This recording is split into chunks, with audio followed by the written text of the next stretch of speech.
Welcome to Brains Talk, a show dedicated to unraveling the secrets behind successful brands. My name is Brigitte Bojkowszki. I'm a global and personal brand identity strategist. I have the pleasure of guiding you through thought-provoking conversations with thought leaders, CEOs, entrepreneurs, and experts. We unveil the stories, strategies, and first-hand insights that have propelled these individuals and their brands to new heights. With the focus on authenticity, brilliance, and market leadership, our guests get to share their experiences and inspire you. Join us as we dive deep into the world of brands, offering valuable lessons and practical advice for entrepreneurs and business professionals alike. Let's get started. My guest today is Carolina Bakker. For over a decade, Carolina has run a successful business as a rat race recovery coach. She has developed a unique blend of traditional coaching methods such as Tony Robbins coaching, NLP coaching, business coaching, and spiritual coaching techniques such as Reiki, family constellations, Akashic records, everything to support her clients. She comfortably moves beyond the superficial level and gently reaches into the core of the issue. So her clients can show up powerfully and create their dream business from the inside out. Carolina's clients seek her out to go on a soul-inspired coaching journey to feel more confident, break through their limiting beliefs, and to live a more authentic, joyful, and happy life. I warmly welcome Carolina Bakker. Welcome to Bread's Talk. Well, thank you so much. That was a beautiful intro. Lovely. Yeah. You know what? I can speak from my own experiences. And yeah, this is what you do, especially with so much love and passion. Because I've known you now for, I think, more than a year. And I know this because I'm a client of yours myself, Yes. and you are my growth mindset coach. So I'm so happy that you are with me here today, and so that we can share with all the people out there what you do, how you do it, and most importantly, why you do it.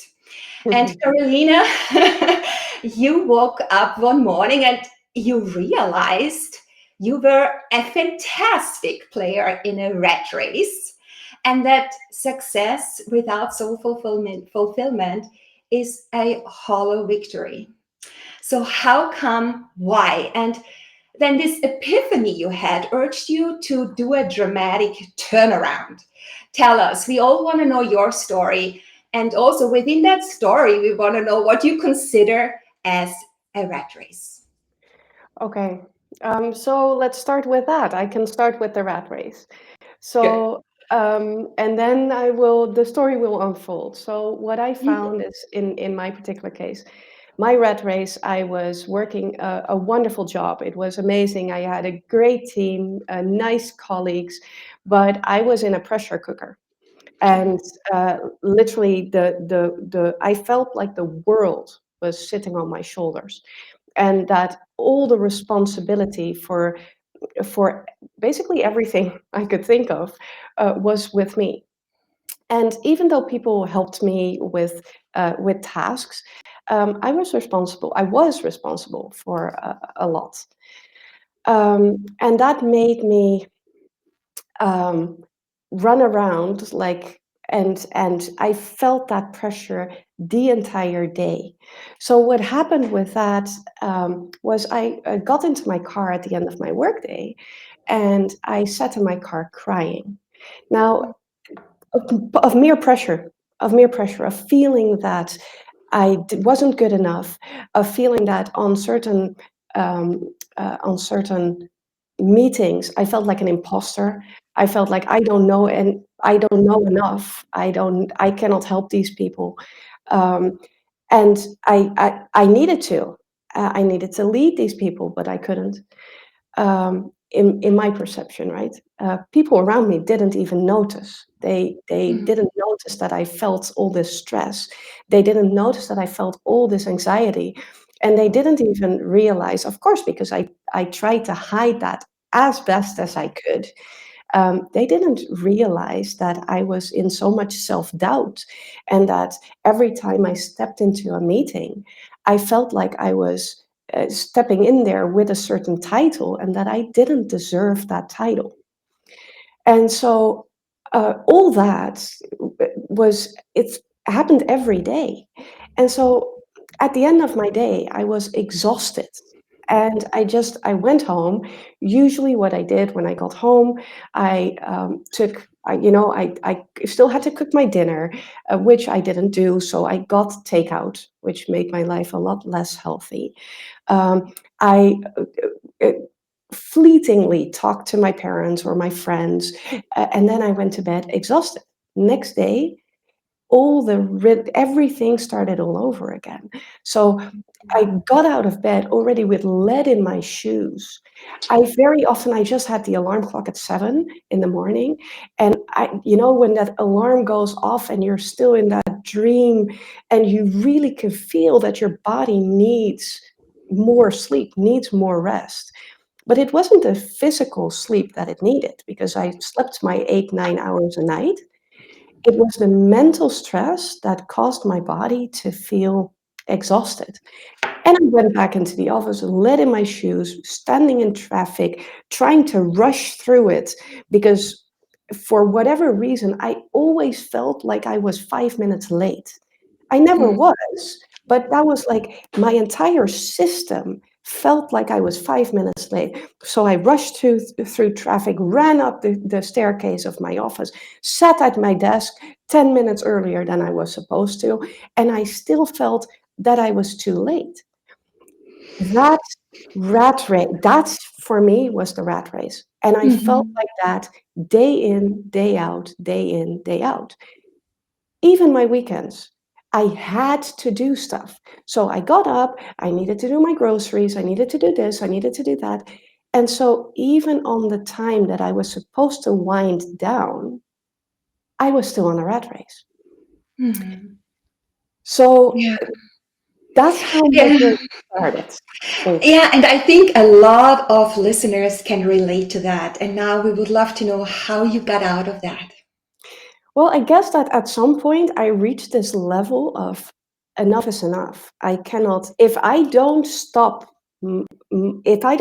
now, I'm going to end up in a burnout. And Mm. the stress was too much. And so I started looking around. One, I just woke up with a realization one morning, like, okay, is this truly the person I want to go and step into the future with? Is this how I see myself 3 years from now, or even a year from now? Can I handle this for another year? Never. I wouldn't have been able to. So that was a really big realization, just looking 1 year into my future and realizing that if I would continue like this, I would be a mess. They would have to scrape me off the floor. That was it. And so that's one. And that awareness, that might seem something small, but that awareness was basically what got everything started and what got the ball Mhm. rolling. So I started looking for resources. How can I get out of this stress, and how can I get out of this anxiety and this constant self-doubt? And I started to learn about mindset and about how our thoughts generate our our emotions and our physical state. Mhm. And I started training with Tony Robbins. And so all that, and I slowly started moving out of the rat race little by little. I got myself a coach that I'm still in contact with, and every once in a while I do coaching sessions with him. Um, and I got myself a coach, and I was very aware that a therapist would not be able to help me. I'm a person that loves to grow, that loves to strive. I don't want to talk about my past. I don't want to talk about how I got from 15 years ago to this point where I'm now so stressed. What I Mhm. wanted to do was look at what are my goals for the future. And if this is not the way I want to wake up a year from now, then how do I want to wake up a year from now, and how am I going to get there? So I got myself a coach, and we started working on this path, saying, okay, first 1 year out, and now let's work on 5 year out, and now let's work on 10 years out. And so slowly, but very, very consciously, I started working on getting myself out of that rat race. There's a couple of quick wins, of course, that I implemented, so that immediately I got in a quieter state of mind, and I didn't feel that constant tension in my body anymore. And after that, I started building that awareness. Mhm. Wow, thank you so much for sharing your story with us, Carolina. And so you are an expert on mindset, especially on growth mindset, how to get out of this rat race. And you are also a business owner, an entrepreneur, a solopreneur. And as a solopreneur, you need a personal brand. And I think we agree to that everyone needs to have a personal brand. So, so I would love to know. I would love you to share your perspective on personal branding or building a personal brand, and why it is crucial for everybody, regardless of their profession, background, industry, whatever.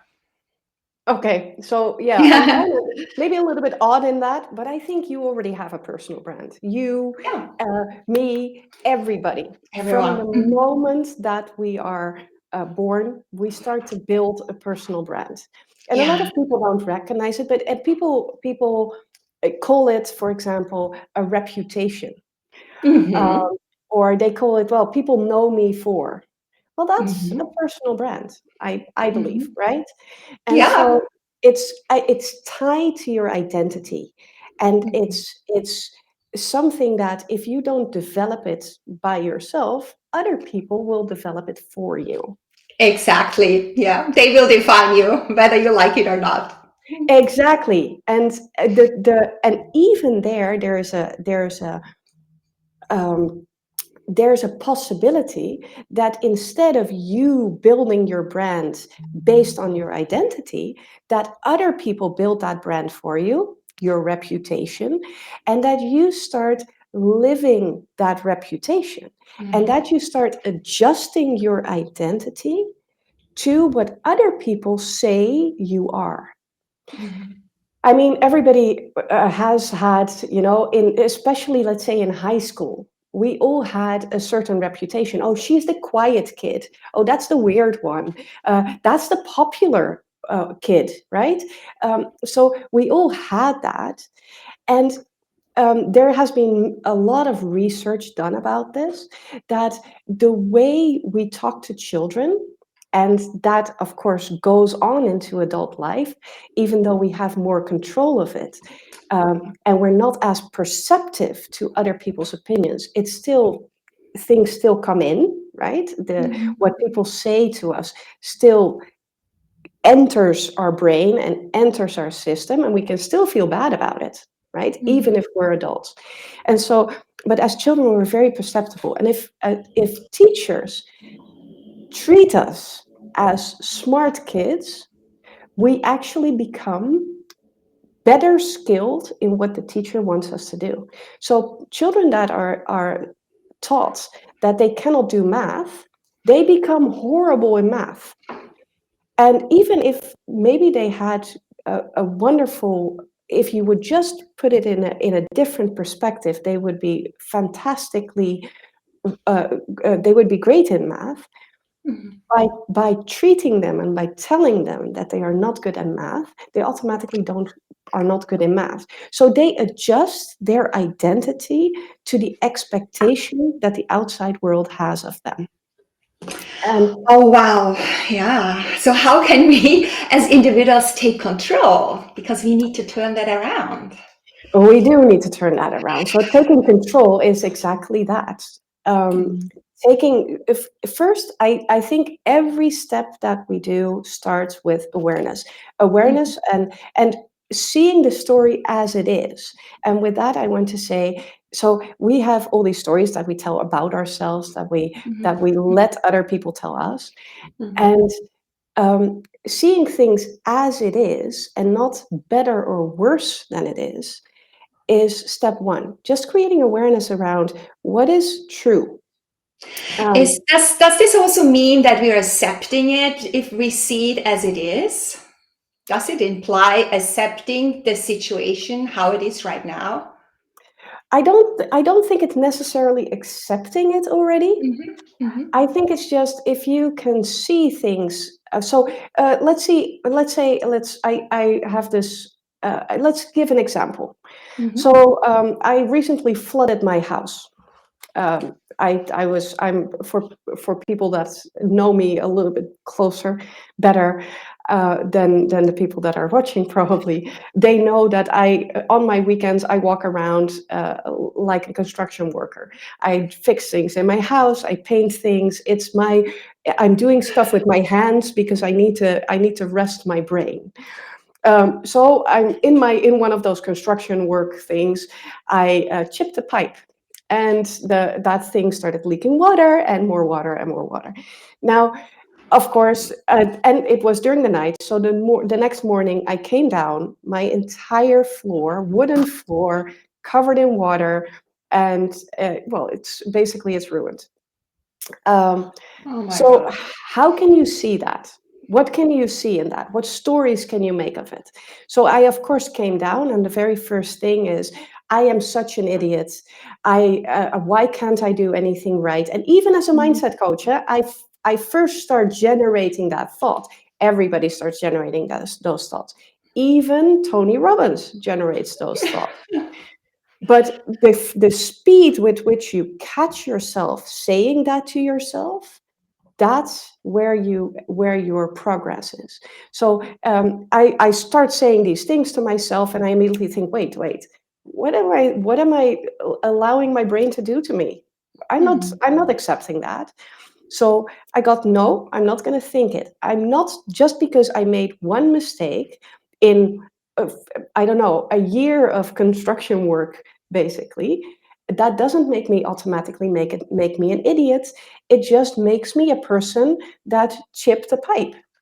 And that's the situation. So I could have made that I chipped a pipe.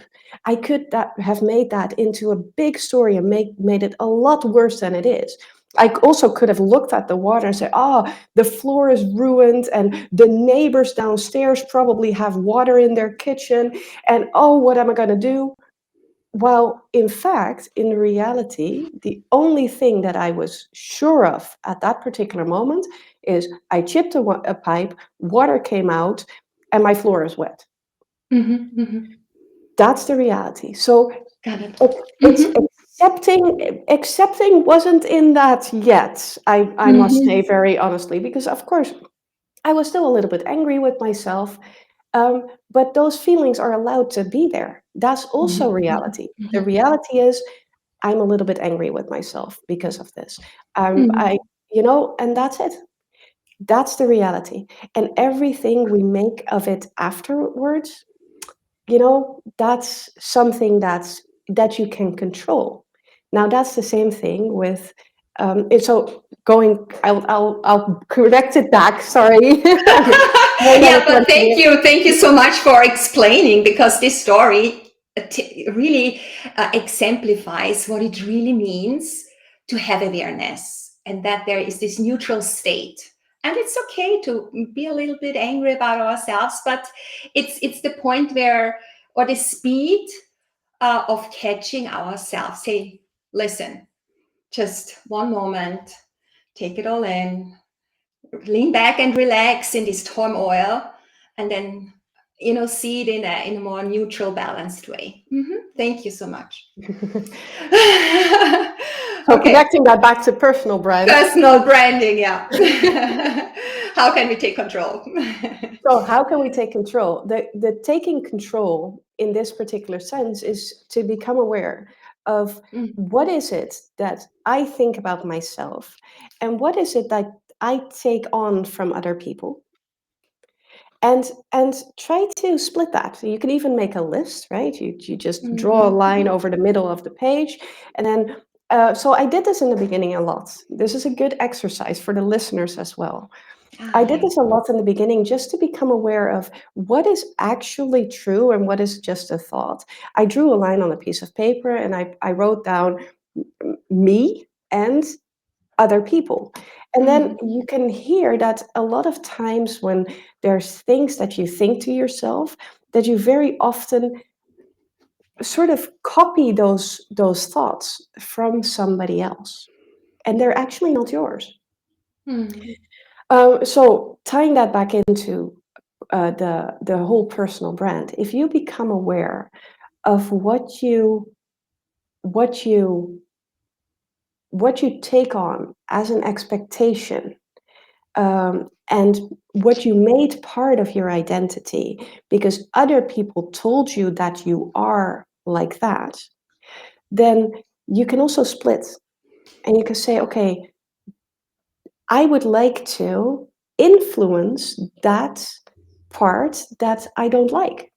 Let's say somebody told you that you are, let's say this one, you are always so quiet.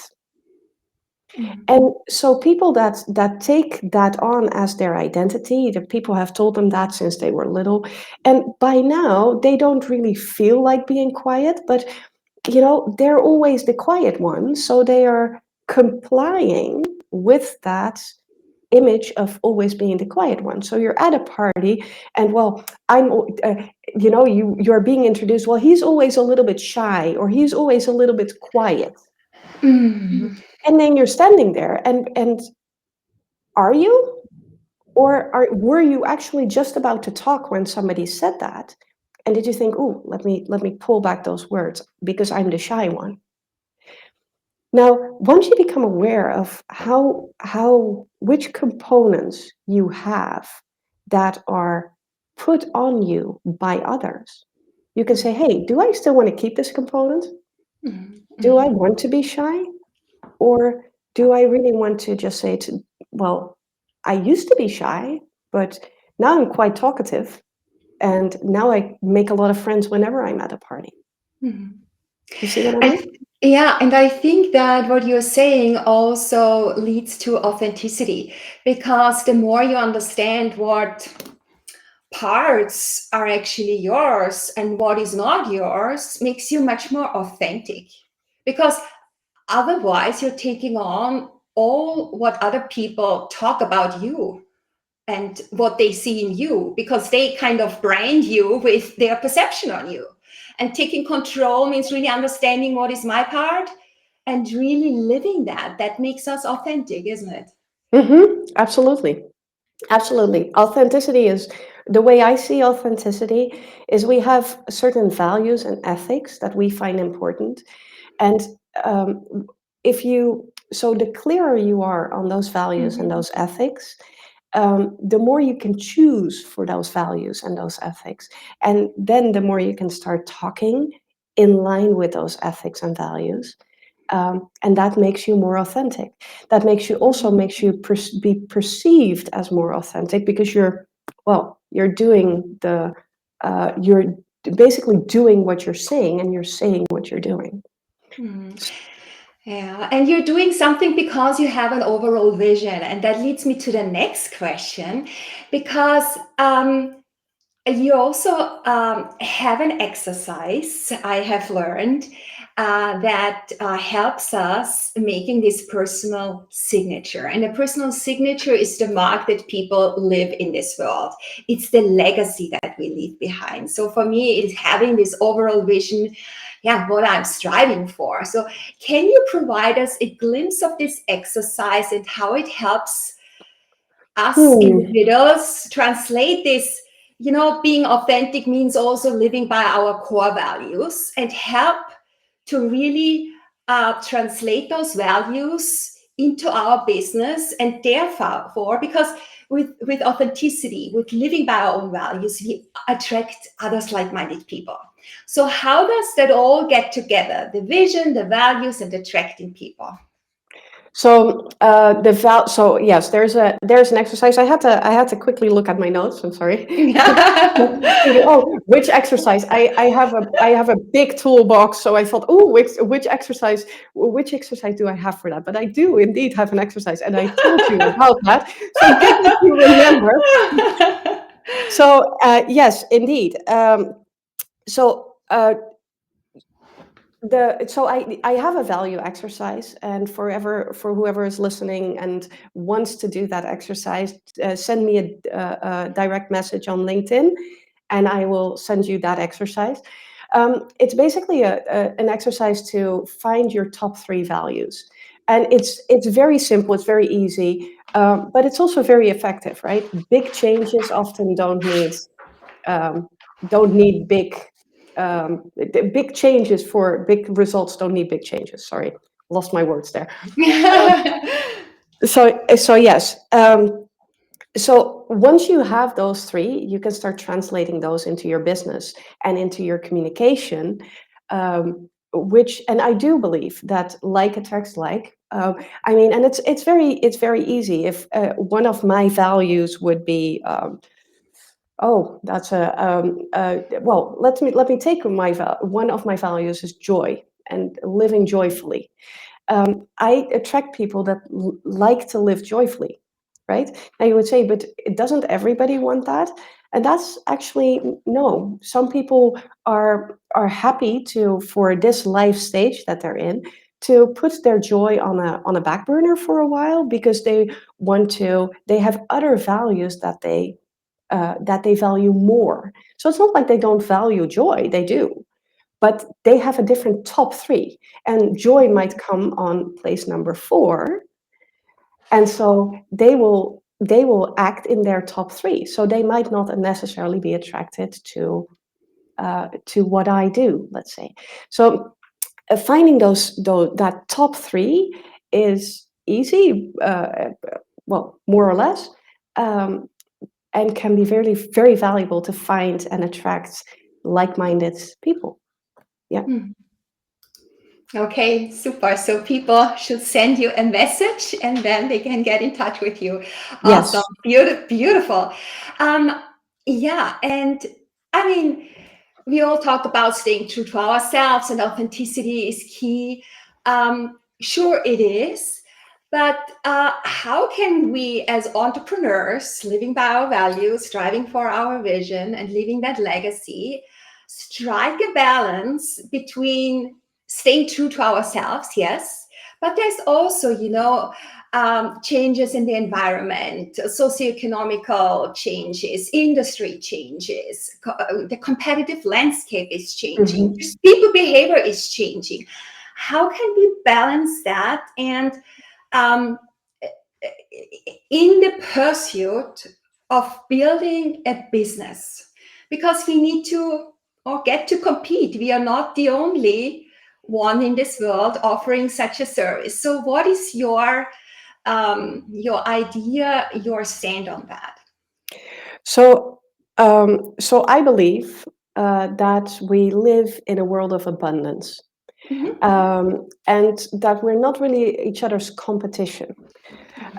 Some people are, but are we truly each other's competition? I mean, people that choose my service, they get attracted to not only my values, but the way that I set up my business, the way that I communicate. It's the entire being, right? It's not just the product. For whoever makes a product as well, it's not just the product. I mean, if you look at if you have a choice between buying a product from a big smiley faced how do you say that, online shop. Let me put it like that. I'm not sure if I'm Yes. supposed to name the company. And you have another online shop that you've never heard of, that has a brand because I mean, let's be honest, this is a branding thing. Everybody knows that when I say they have boxes with a smiley face on it, everybody knows who I'm talking about. I don't need to name the company. Amazing branding. I love that. Mhm, mhm, Compared to somebody that you don't know, mhm, that a shop that you don't know that offers exactly the same product for the same price. Which one would you choose? You would choose the one that you already know, that you know has a certain, that you have been in contact with, that you have heard about. Now, mhm, that's the same thing. You would choose something because your preference goes there. Now, on the other hand, that would be maybe you, maybe me. Then there is, of course, a group of people that says, well, no, actually, I am choosing not to buy anything from the smiley faced big giant because I feel local and smaller shops should be supported, even if they're online. mhm. Now, so both have a good branding, both have a good, not a personal brand in this case, but a good brand. And depending on the type of person that is looking for that product, they will either buy it at one shop and buy it at the other. So they are each other's competition, yes. But are they truly each other's competition? No. As long as you can make that difference distinct enough, you will be able to separate yourself from your competition. And so Okay. that's again, I think, where the values and the authenticity comes in. But that's also where talking about all those values comes in. So it's not enough to just have those values and put them in a little bit of text. Yeah. You need to talk about your values. You need to talk about what you believe in, because that's what makes people choose you over somebody else. Um, that and I think being specific in what you do is also very important. I think Yeah. um, yeah, being specific Yeah. about what you do is important.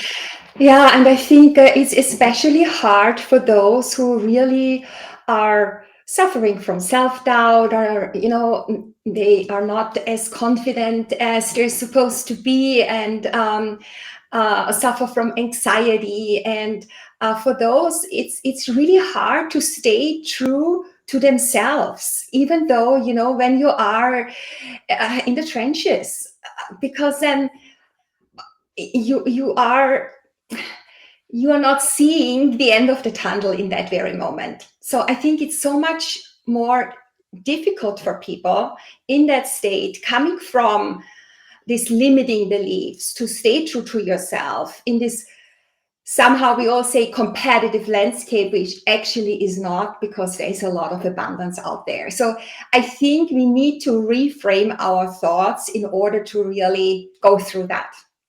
Mm-hmm. I agree. So one reframe that I give people is that Mhm. realize that there's, what is it, 8 billion people in this world, and then boil it down to how many people do you actually need to buy your product? How Okay. many people do you actually need to have a life? So if you look at those 8 billion people, that's your pool, right? Mhm, And mhm, then let's and that's your pool of all your clients, potential clients.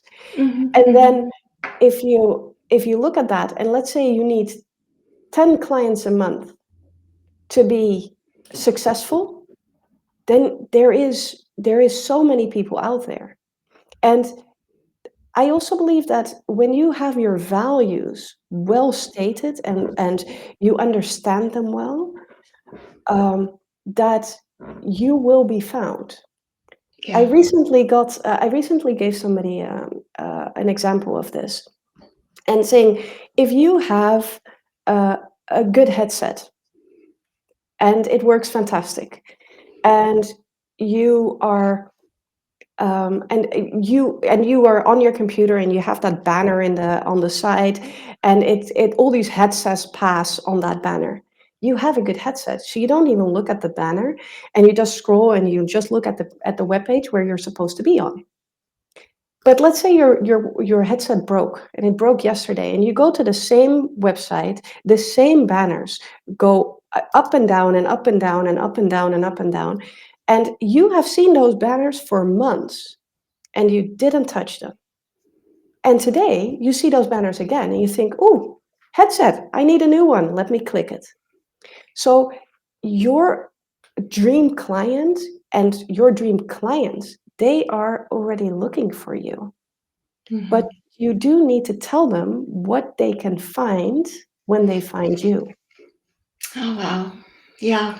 Thank you so much for these empowering words. We all need that. Thank you, Carolina. Now, I want to switch gears. I want to come back to your brand, to your logo, because there is a meaningful story behind. It's all about creating your logo, and we want to know that. So how did you come about? I mean, your company is Carolina Coaching. So tell us about your logo. So my logo, so I got my logo in a little bit of an odd way. So I felt that my logo, besides from saying, it needed to be a symbol for me. Because besides from saying something, I wanted it to be a language. You know that sometimes languages have one symbol that has a whole meaning behind the symbol. That's where my logo. So my logo comes from the Zebu language, and the Zebu language is considered, for some people, considered a spiritual language. Some people call it even the language of the angels. And so there's a series of symbols in that language. I don't call it the language of the angels, by the way. I'm just quoting the internet. I just wanted it to be a language, and the way, the elegance of the symbol, it was, for me, was key. And the symbol of my logo means inner peace, which is, for me, of course, I work with inner peace, and I work with people having inner peace. So for me, that was ideal. So I chose that one with family constellations, one of my methods. And so I had all these symbols. I printed them all on a little piece of paper. And what I did is I put that little piece of paper under a placemat. And I just dumped it all over my living room. I had all these spots, and I didn't know which note was under which. And I had one favorite that I actually put under there twice. I love that one. It looks so pretty. That's not my logo at the moment. And I just decided, you know what? Let the universe tell me what the best logo for my business is. So, and then what I did is, so family constellations is a way of feeling how your body responds to certain spots. So I stood on placement number 1, and I immediately felt a little bit of heaviness on my shoulders, and I thought, my body didn't respond very well to this one. And then placement number 2, and when I did all, I think it was 8 or 9 of them. And when I stood on the placement where my logo was under, I had this, when you get this butter, when you drive in your car and you drive over a sudden hop, and then your stomach does whoop. And I stood on that, and my stomach did whoop, and I thought, oh, this is a nice feeling. This must be one of the things that I wanted to choose. And so after having done, that was the only one that really gave me this exciting feeling. So I turned it around, I looked, I thought, oh, is it that one? Really? Until I found that, and this is like weeks have gone by, and I didn't know really what to do with it. I didn't really like it. And then at some point I said, okay, listen, you have to trust that you got the right guidance. So trust that you have the right guidance and start working on that logo. So I started working on that logo. I started putting the colors in. And then I suddenly realized that my my company name is Coaching by Carolina, and there is a C in there, and then it goes into a B, and then it scrolls into another C. So I never expected that, but that was how it came out. It took me a while to know it, and so since then I still have that logo, Yeah. and I still love it. Now I love it. Yeah, thank you so much for sharing, because there is so much meaning in a logo, and it's part of your brain story. So Yes. I like it. Thank you so much. Carolina, we are almost at the end, but I want to do, yes, time was flying by. Maybe we should do another one. Oh, there's so yeah. So before we finish up, I want to do a quick word wrap with you. Are you ready to give me an answer to a word I throw out? There's usually several words. Okay, ready? I have to be creative and nervous at the same time. That's okay. That's not my best, but I will try. Just trust that you will find the right ones. Whatever is top of mind is the right one. Growth mindset. Staying open to new possibilities. Confidence. Feeling in your core that you are enough. Entrepreneurship. A roller coaster of amazing moments. Yeah. All sorts of. Subconscious. That part of our system that tries to tell us the things that we try to ignore. Wow. And brains. What do they mean to you? The entryway to fully expressing who you are on the inside to the rest of the world. I love it. Thank you so much. Carolina, where can people find you? Because there's a lot of people that want to get in touch with you. So where can people find me? So I'm on LinkedIn, linkedin.com/Carolina Bakker. I'm also on YouTube with Coaching by Carolina. And people can, of course, always email me on info@coachingbycarolina.com. And then I or one of the people of my team, we are 7 now, will pick up. All right. I will put everything into the show notes. Carolina, thank you so much for being my guest on Brains Talk today. Yeah, and share with us how we can escape the rat race and navigate the path to personal branding success, leaving anxiety and self-doubt behind. Thank you very much. This was so much fun. Yeah, it was fun. Thank you, Carolina. Thank you. Thank you.